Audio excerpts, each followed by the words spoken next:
Well, good evening, everybody. I'm just out here this evening on this beautiful night to show off our Saucer Magnolia tree, and this is the best it's ever looked. We planted this about 7 or 8 years ago, and in the first 2 years, I thought it was actually dying. Several of its stalks died, and I think that was because it was a very couple cold winters that we had then. And these are typically good down to about a minus 25 centigrade, maybe minus 30 range. Um, and if you get much colder than that, I think they start to feel the effects of it. I had actually contemplated digging it up because it was so poor looking in the first couple years, but I left it and I'm happy I did because it's come back very nicely now. And you can see it here with its massive 6 or 7 inch blooms and lots of them this year. So I'm very happy to report that it looks like it's finally setting into the area here and getting adapted. And I guess with climate change predictions, it's probably only going to fare better if the average temperature gets warmer each winter. It'll like those conditions a little better. So just thought I'd profile the tree for posterity's sake this evening while it's still in its beautiful flowering. It is starting to lose a few of its petals now, but just a gorgeous tree. There goes a few more petals. Just a beautiful tree in spring, and unfortunately this beauty only lasts for a couple weeks and then the petals fall off. Although the leaves that come are quite attractive too, quite large and leathery green. And I profiled our other magnolia in the background here last year, the Leonard Messel magnolia, and that's a gorgeous one too. Unfortunately, that one had an accident during the recent ice storm. A local poplar tree fell on it, a small tree, but it fell on it and broke one of its main limbs off. So it's left the trunk with quite a chunk taken out of it. The remaining branches still bloomed fine, but I'm not sure what the future prognosis for the tree is going to be. It may eventually die, I don't know, but hopefully it'll be able to recover somewhat or fully and regrow into a really nice tree again, but I'm not sure.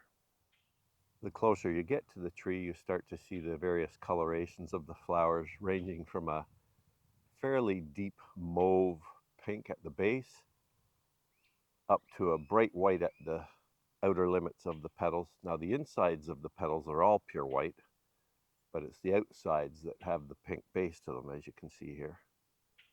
And as I mentioned, probably a good 7 inches across for many of these flowers. Just gorgeous.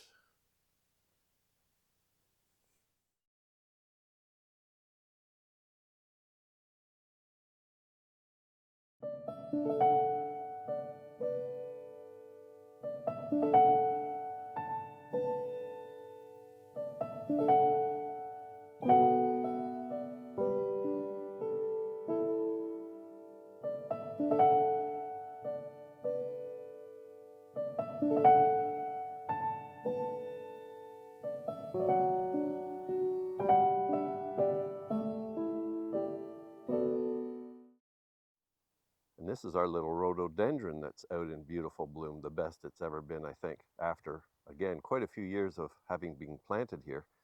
I believe this was called a Northern Lights azalea, and as you can see, just covered in beautiful purpley pink blooms right now. And again, this one has been here for probably 10 years or more. And initially it was just planted here on its own in the middle of our grass. And this area is very sandy. They took a lot of the topsoil off of this area at one time because they were going to extract it as a sand pit, and they never got to this area finally. They did take the topsoil off, but they never took anything else. So a few years ago, I added a hosta garden all around this shrub. And I added compost, and I also added mulch.